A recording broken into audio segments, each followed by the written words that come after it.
Hello guys, welcome back to my channel Web Study. अब आप बोलेंगे कि मैं वेब स्टडी में क्यों डाल रही हूँ, बिकॉज मैंने वीडियो डाली थी कि अब हम न्यू चैनल में कंटिन्यू करेंगे which was study with me. But वो उस चैनल के लिए मैंने एक स्पेशल चीज़ सोची आप सभी के लिए। उस चैनल में मैं लाइव पढ़ाऊँगी एंड जैसे इसमें मैं एक बुक में लिख के समझाती हूँ, उस चैनल में हम स्टार्ट करेंगे कि हम वाइट बोर्ड पे समझाएं। राइट, तो उसमें अभी टाइम लगेगा। जैसे ही 1000 सब्सक्राइबर्स कंप्लीट हो जाएंगे देन आफ्टर हम स्टार्ट करेंगे। ठीक है, तो तब तक हम कंटिन्यू करते हैं यही। और हमने स्टार्ट करा था ज्योमेट्री। राइट, ज्योमेट्री में हमने फर्स्ट अपना टॉपिक करा था which was lines and angles. Right, तो उसमें पहले मैंने बेसिक समझाया था एंड देन आफ्टर हमने बुक में जितने भी उससे रिलेटेड क्वेश्चंस थे वो सॉल्व करे थे। अब हम सेम चीज़ ट्राइंगल के साथ करेंगे। पहले हम इसकी थ्योरी डिस्कस करेंगे। राइट, इससे रिलेटेड जितना भी बुक में थ्योरी दिया है मैं हर एक चीज़ आपको समझाऊंगी and then after will solve questions related to triangle. अब जब बात आती है ट्राइंगल की, तो हम ये नहीं पढ़ेंगे कि व्हाट इज़ अ ट्राइंगल। इतना सबको पता होता है कि व्हाट इज़ अ ट्राइंगल। ठीक है, ट्राइंगल एक ऐसी फिगर होती है जो 3 लाइन से मिलके बनती है और एक ये एनक्लोज्ड फिगर होती है। अदरवाइज आप बोलोगे ये भी एक फिगर है। ठीक है, ये भी एक 3 लाइन से मिलके बनी हुई फिगर है, तो क्या ये भी ट्राइंगल है? बट नहीं, this is not a triangle. It should be enclosed, यानी कि बंद होनी चाहिए। राइट, बंद होगी और 3 लाइन से मिलके बनेगी, तभी उसको हम क्या बोलेंगे? ट्राइंगल। तो ये था कि व्हाट इज अ ट्राइंगल।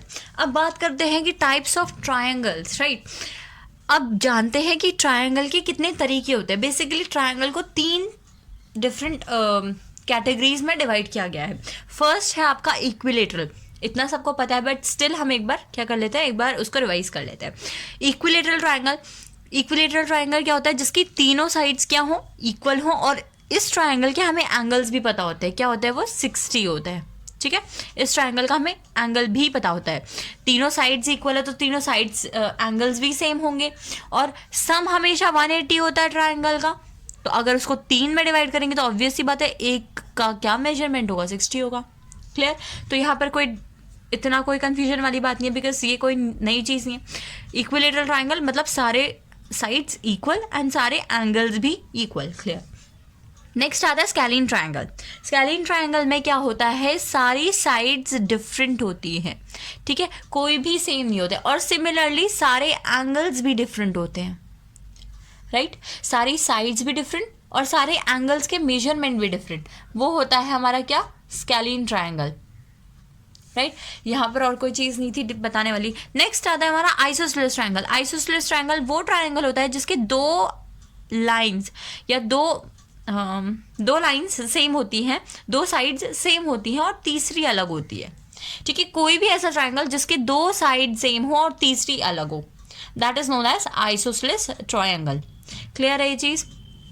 अब 2 साइड सेम है तो 2 एंगल्स भी सेम होंगे, तीसरा एंगल क्या होगा? अलग होगा। ठीक है, ये बेसिक चीज़ थी। Types of triangle, 3 types of triangle: equilateral triangle, scalene triangle, isosceles triangle. ठीक है, अब आप बोलोगे राइट एंगल्ड ऑब्ट्यूज ये कहाँ गए? ये भी आते हैं। ये इसी चीज़ में, मतलब इसी चीज़ को यही जो मैंने कैटेगरीज बताई, दोनों जो अभी मैं एंगल के बेस पे बताऊंगी वो ये क्राइटेरिया भी फॉलो कर सकता है। बताऊंगी कैसे, बट ये अभी मैंने जो टाइप्स ऑफ ट्राइंगल बनाए ये मैंने बताए थे अकॉर्डिंग टू साइड्स के बेसिस पे मैंने कैटेगरीज बनाई और उसमें ये 3 ट्राइंगल्स होता है। अब ये होता है बेस्ड ऑन एंगल्स। राइट, जो आपके राइट एंगल ट्राइंगल होता है, ऑब्ट्यूज होता है, ये बेस्ड ऑन एंगल्स होता है। पहली चीज़, अगर हम ले राइट एंगल ट्राइंगल, तो इसका क्या मतलब हुआ? वो ट्राइंगल जिसका एक एंगल राइट हो या 90 डिग्री का हो, that triangle is known as what? Right angle triangle. ठीक है, राइट एंगल ट्राइंगल। अब ये जो राइट एंगल ट्राइंगल होता है वो हमारा इक्विलेटरल नहीं हो सकता है, आइसोसेलेस हो सकता है। ठीक है, ये हमारा आइसोसेलेस हो सकता है और स्केलिन हो सकता है। इक्विलेटरल ट्राइंगल कभी नहीं हो सकता। वाई? रीजन मीन, क्योंकि इक्विलेटरल ट्राइंगल के हमें एंगल्स पता है, सारे एंगल 60 डिग्री के होते हैं। तो 60 डिग्री 90 तो कहीं आया नहीं, तो इसीलिए ये हमेशा हमारा इक्विलेटरल ट्राइंगल कभी भी राइट एंगल नहीं हो सकता। आइसोसेलेस हो सकता है और स्केलिन हो सकता है। ठीक है, तो मैंने एंगल्स भी बता दिया आपको, उसमें ही साइड से रिलेट करके भी बता दिया। क्लियर चीज़। हमने अभी ऊपर देखा था साइड्स के अकॉर्डिंग जो ट्रायंगल डिवाइड करे थे, ये है based on angles. Clear. Next is obtuse angle triangle. ना ऑब्ट्यूज एंगल ट्रायंगल क्या होता है, जिसका एक जो एंगल है वो 90 डिग्री से बड़ा हो। देखो ये पॉइंट है हमारा, यहाँ से अगर मैं स्ट्रेट लाइन डालूँ परपेंडिकुलर तो ये मेरा 90 होता। अब ये 90 से ज़्यादा है, यानी कि यहाँ से इसकी साइड स्टार्ट हो रही है, राइट। तो ये क्या हो गया, ऑब्ट्यूज एंगल। 90 से बड़ा, 180 से छोटा क्या होता है, ऑब्ट्यूज एंगल होता है। तो ये क्या हो गया हमारा ऑब्ट्यूज एंगल ट्रायंगल। क्लियर है ये चीज़। चलो एक और चीज़ बतानी, वो बाद में बताऊंगी, कि जो हमेशा बड़ा एंगल होता है ट्रायंगल का, सबसे बड़ा जो एंगल होता है ना, उसकी ऑपोजिट जो साइड होती है वो सबसे बड़ी होती है तीनों के मुकाबले। ठीक है। In comparison to all the three other two sides, जो साइड सबसे ज़्यादा बड़ी होती है या सबसे ज़्यादा बड़े एंगल की ऑपोजिट होती है वो सबसे ज़्यादा बड़ी होती है। क्लियर ये चीज़। दोबारा रिपीट करती हूँ, जो साइड सबसे ट्रायंगल के सबसे बड़े एंगल के ऑपोजिट होती है वो बाकी दोनों साइड के मुकाबले हमेशा बड़ी होती है। क्लियर। ओके नेक्स्ट देखते हैं। ऑब्ट्यूज हो गया, राइट हो गया, बचा क्या, एक्यूट एंगल। अब देखो यहाँ से अगर मैं एक स्ट्रेट वही परपेंडिकुलर लाइन डालूँ, तो ये जो मेरा एंगल है ये 90 से छोटा दिख रहा है, 90 से। और सिमिलरली अगर मैं यहाँ पर भी अगर एक परपेंडिकुलर डालूँ तो ये वाला एंगल भी छोटा दिख रहा है, और यहाँ पर भी अगर मैं यहाँ से परपेंडिकुलर डालूंगी तो ये 90 से छोटा दिख रहा है। दैट मीन्स कि ये जो ट्रायंगल है इसके जो सारे एंगल्स हैं वो 90 डिग्री से छोटे, एक भी ऐसा नहीं है जो या 90 हो या 90 से बड़ा हो। ठीक है। तो इस टाइप के ट्रायंगल को हम क्या बोलते हैं, एक्यूट एंगल ट्रायंगल। अब ये इक्विलेटरल भी हो सकता है, आइसोसेलेस भी हो सकता है, स्कैलीन भी हो सकता है। क्लियर। ओके नेक्स्ट आती है प्रॉपर्टीज ऑफ ट्रायंगल। अब आप बोलोगे प्रॉपर्टीज क्यों करा रही हो, क्योंकि कई बार क्वेश्चन सॉल्व करने में ये चीज़ हमारे काम आती है, या कई बार सीधे सीधे थियोरेटिकल क्वेश्चन भी डालते हैं। पहली चीज़ प्रॉपर्टीज ऑफ ट्रायंगल का फर्स्ट क्या है, sum of two sides is always should always greater than the third side. ये इससे रिलेटेड क्वेश्चन में एग्जाम में क्वेश्चन बनी है। ठीक है। जहाँ पर आपको 3 मेजरमेंट दिए होते हैं और आपको करेक्ट में टिक लगाना होता है कि ये वाले मेजरमेंट से एक ट्रायंगल फॉर्म हो सकता है साइड की। क्लियर है। तो याद क्या रखना है, सम ऑफ टू साइड्स, दो साइड का सम। दो साइड, एक ट्रायंगल में 3 साइड होती हैं, उसमें से कोई भी 2 साइड उठा लो, उसका सम हमेशा थर्ड वाले से क्या होना चाहिए, बड़ा होना चाहिए, बड़ा। फॉर एग्जाम्पल यहाँ एक ट्रायंगल बनाया है, ये ट्रायंगल पॉसिबल है, कैसे पता चला, 5, 7, इनका अगर मैं सम करूं तो 12 आता है, और थर्ड साइड मेरी क्या है, 12 से छोटी है। तो हमेशा थर्ड साइड, किसी भी वे में बोल सकते हो आप, सम बड़ा होना चाहिए या थर्ड साइड सम से छोटी होनी चाहिए, जो भी याद रहता है। ठीक है। अब देखो याद कैसे करेंगे क्वेश्चन में, आप एग्जाम में क्वेश्चन कैसे बनेगा कि ये फॉर एग्जाम्पल 1, 2, 3 एंड 4, ये आपको क्या दे, ऑप्शंस दिए हैं, आपको बोलना है कि कौन सा मेजरमेंट सही है जिससे ट्रायंगल फॉर्म हो सकता है। ठीक है। तो आप क्या देखोगे, वही कि दोनों का सम करा आपने, थर्ड से हमेशा छोटा होना चाहिए। ठीक है भाई, अगर 2 मिलेंगे तो 2 मिलके हमेशा ज़्यादा ताकतवर होने चाहिए ना एक से। ट्रायंगल के केस में, आदमी की नहीं, ट्रायंगल के केस में हमेशा ट्रायंगल तब बनेगा बैलेंस जब 2 जो साइड्स हैं वो हमेशा ज़्यादा बड़ी हों। ठीक है। सम जो दोनों का है वो ज़्यादा बड़ा हो थर्ड से, तभी ट्रायंगल पॉसिबल है, याद कर लेना। Next second, difference of two side. अब ये तो बात होगी सम की, डिफरेंस में कैसे कैलकुलेट करेंगे, difference of two sides should always smaller than the third side. अब यहीं पर सेम बात है भाई, आपको कंडीशन दे रखी है कि जो 2 साइड का डिफरेंस है, क्या है, जो 2 साइड का डिफरेंस है वो हमेशा थर्ड साइड से छोटा होना चाहिए। यानी कि इसका मैं डिफरेंस करूँ तो 2 आता है, और 2 क्या है, 10 से छोटा है। दोनों कंडीशन सेटिस्फाई हो रही है, यानी कि ट्रायंगल पॉसिबल है। क्लियर है। हमेशा आपसे क्या होता है ना, कई बार आपसे क्वेश्चन में ये पूछा जाता है कि ये 2 साइड्स दे रखे हैं ट्रायंगल की, बताओ मिनिमम लेंथ क्या होनी चाहिए थर्ड की। जब बात आएगी मिनिमम की तो आप क्या करोगे, माइनस करके देखोगे, क्योंकि सबसे छोटी साइड बोली है। सम करके देखोगे तो आपको पता चलेगा कि भाई ये इतनी लिमिट है, इससे कम होना चाहिए, बट मिनिमम की तो बात आई नहीं। तो इस वाली प्रॉपर्टी से आपको पता चल जाता है कि अगर आपके पास ये दोनों मेजरमेंट के अगर एक ट्रायंगल दिया है तो थर्ड साइड आप मिनिमम क्या रखो कि एक ट्रायंगल आपका फॉर्म हो जाए। तो मिनिमम थर्ड साइड क्या होगी, 3 होगी, बिकॉज 2 तो हो नहीं सकती, 2 से बड़ा होना चाहिए ना, तो 3 होगी। और मैक्सिमम की बात करेंगे तो 11 हो जाएगा। क्लियर सबको? Okay. Next is greater angle greater side, ठीक है, ऑपोजिट में, यानी कि वही जो ऑब्ट्यूज में बताया कि जहाँ पर भी तीनों में से जो भी आपका ग्रेटर एंगल होगा उसके ऑपोजिट जो साइड हो रही है वो हमेशा ग्रेटर होगी। और उसका उल्टा भी पॉसिबल है कि जो साइड सबसे बड़ी होगी उसके सामने जो एंगल बन रहा है वो हमेशा ग्रेटर होगा, यानी कि तीनों में से सबसे बड़ा होगा। क्लियर? ओके।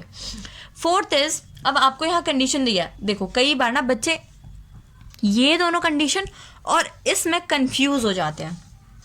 कंफ्यूज होने की बात नहीं है, यहाँ पर आपको क्या दे रखा है, यहाँ पर आपको साइड के अगर आप साइड का भी कैलकुलेट करो तो उसके अकॉर्डिंगली दिया है, बट यहाँ पर आपको किसके दिया है, एंगल के अकॉर्डिंग। ये कंडीशन आपकी साइड के लिए है और ये कंडीशन आपकी एंगल के लिए है। जैसे स्टार्टिंग में मैंने आपको बताया कि ट्रायंगल को मैंने पहले आपको साइड के अकॉर्डिंग अलग अलग कैटेगरीज बताई कि आपका कौन से 3 कैटेगरीज होती है, एक होती है इक्विलेटरल, एक होती है ऑब्ट्यूज, एक होती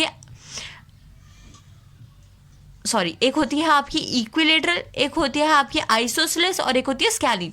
ये मैंने बताया साइड के अकॉर्डिंग हम जो उनको कैटेगराइज करते हैं। तो ये जो प्रॉपर्टी है ये भी साइड के लिए ही है, ठीक है।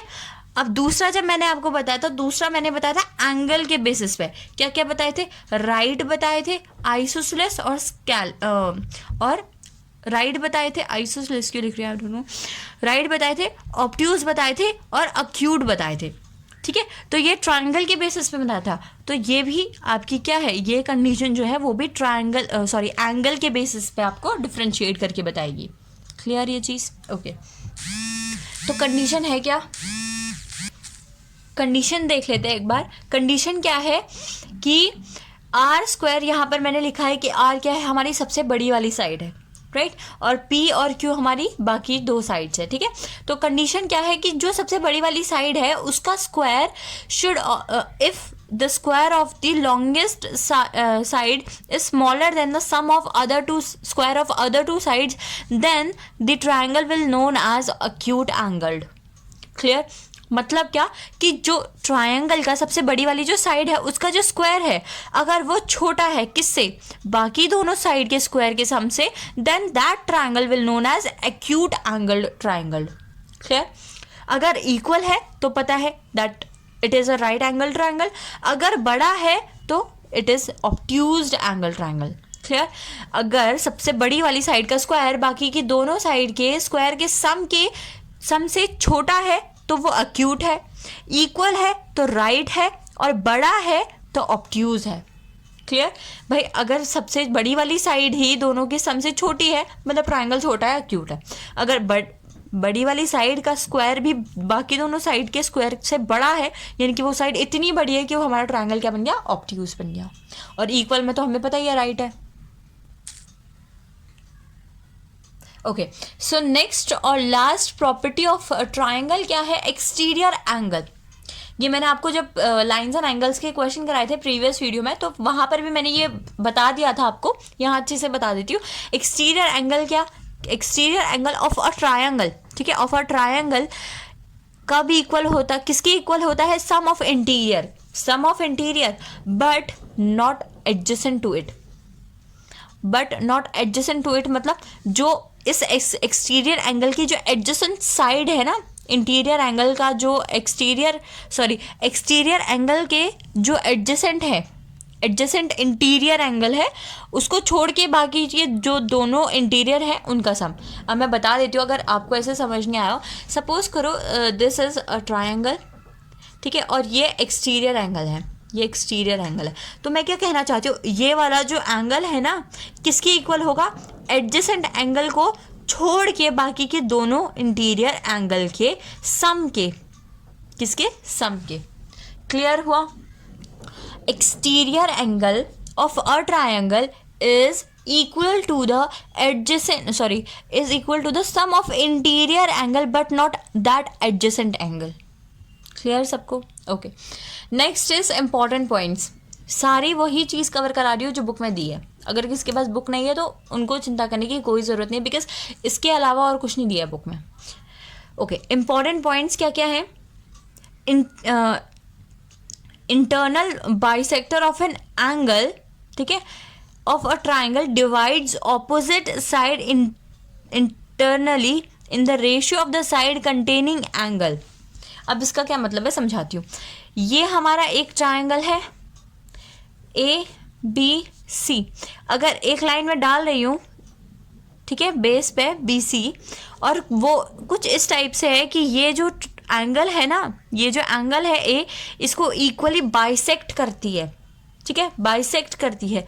तो क्या बोलना चाह रहा है कि internal bisector of an angle of a triangle divides the opposite side internally in the ratio of the side, यानी कि कंटेनिंग द एंगल, मतलब जो एंगल को कंटेन करिए वो जो साइड्स है, जिस रेशियो में वो साइड्स है ना, अगर वो लाइन उस एंगल को बाइसेक्ट करती है, तो जो बाइसेक्ट कर रही है और जो ऑपोजिट लाइन में वो ऑपोजिट साइड में वो गिर रही है, तो वो उस साइड को उसी सेम रेशियो में डिवाइड करेगी जिस रेशियो में उस एंगल के एडजेसेंट साइड्स है। क्लियर हुआ क्या बोलना चाह रहे हैं? दोबारा समझाती हूँ, ध्यान से समझना। ट्राइंगल है A B C, angle A है, एक लाइन मैंने ए डी बनाई और वो कुछ इस टाइप से बनाई है कि वो एंगल जो ए है ना उसको बाइसेक्ट कर रही है। अब बाइसेक्ट कर दिया, अब ये लाइन BC पे गिरी, BC को डिवाइड करा। अब BC को किस रेशियो में डिवाइड करा? तो उसी रेशियो में डिवाइड करा जिस रेशियो में उस एंगल के एडजेसेंट साइड है। अगर ये XY रेशियो में है तो ये लाइन को भी XY रेशियो में ही डिवाइड करा, ये कह रही है ये लाइन। बहुत इंपॉर्टेंट थ्योरी है ये वाली, ठीक है, बहुत बार यूज होती है। ओके, अब मिड पॉइंट थ्योरम मैं नहीं पढ़ाऊंगी बिकॉज सबको पता होता है दो ही चीज़ होती है इसमें। अगर एक ट्राइंगल है, इसका बेस से अगर पैरेलल एक और साइड है, तो ये इस जो साइड है इसको किस रेशियो में डिवाइड करेगी? XY equals to PQ। इनका रेशियो हमेशा सेम होगा, ठीक है। और वाइस वर्सा भी है कि अगर रेशियो अगर सेम है तो दैट मीन्स ये जो लाइन है इसके पैरेलल है। मिड पॉइंट थ्योरम में यही होता है, क्लियर। लास्ट थ्योरम है अपोलोनस थ्योरम। इसमें क्या होता है कि एक ट्राइंगल है ABC, ठीक है, AB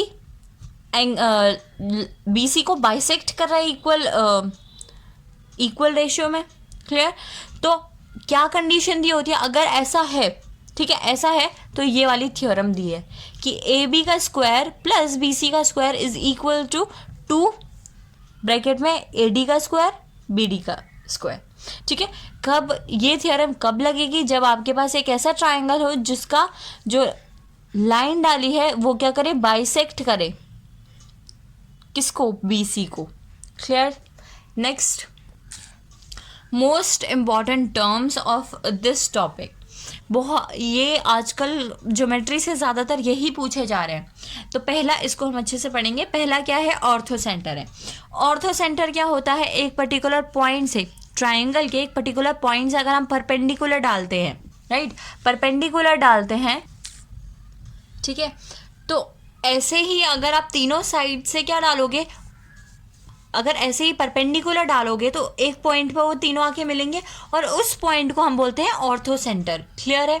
और ऑर्थो सेंटर के पॉइंट को हम डिनोट करते हैं O से, क्लियर है। और कुछ नहीं है इसमें, ऑर्थो सेंटर में यही है कि जहाँ पर भी तीनों वर्टिसेस के ऑल्टीट्यूड आपस में मिलते हैं उस सेंटर को बोलते हैं ऑर्थो सेंटर, क्लियर। इन सेंटर किसको बोलते हैं? वेरी इंपॉर्टेंट इन सेंटर किसको बोलते हैं? ट्राइंगल है, उसके अंदर अगर हमने सर्कल एक एडजस्ट कर दिया, उस सर्कल की जो पॉइंट होगा, उस सर्कल का जो सेंटर होगा, उसको हम बोलते हैं इन सेंटर। और उसको किससे डिनोट करते हैं? I से डिनोट करते हैं, राइट। इसका एक इम्पॉर्टेंट प्रॉपर्टी ये होती है कि अगर एक ट्राइंगल है और उसका इन सेंटर आपको दिया है और इन सेंटर का मेजरमेंट दिया है, सपोज दिस इज 120 डिग्री, और बोला है कि you have to find the angle A, then angle A will equals to half of the angle I, ठीक है। ये प्रॉपर्टी होती है, सॉरी हाफ नहीं, वो सर्कम सेंटर में होता है। तो एंगल A कैसे निकालोगे आप? एंगल A क्या होता है? अगर फॉर एग्जांपल एंगल A 60 दिया हो, I कैसे निकालते हैं? 90 प्लस एंगल A का हाफ, 60 है तो 60 का हाफ कितना होता है 30, 30 plus 90 120, 120 will be the measurement. Clear है ये चीज़? ओके। नेक्स्ट चीज़ is circumcentre. Circumcentre क्या होता है, यहाँ पर इन सेंटर में इनसाइड द ट्राइंगल था सर्कल, और सर्कम सेंटर में आउटसाइड द ट्राइंगल है। आउटसाइड ट्राइंगल के तीनों वर्टिसेस से मिलते हुए एक सर्कल ड्रॉ किया जाता है, और उस सर्कल का जहाँ पर भी सेंटर होता है उसको सर्कम सेंटर बोलते हैं। ठीक है, और यहाँ पर वो प्रॉपर्टी होती है कि एंगल जो सेंटर में बन रहा है वो क्या होगा, हमेशा डबल होगा किसके, जो सर्कमफ्रेंस में बन रहा है। राइट।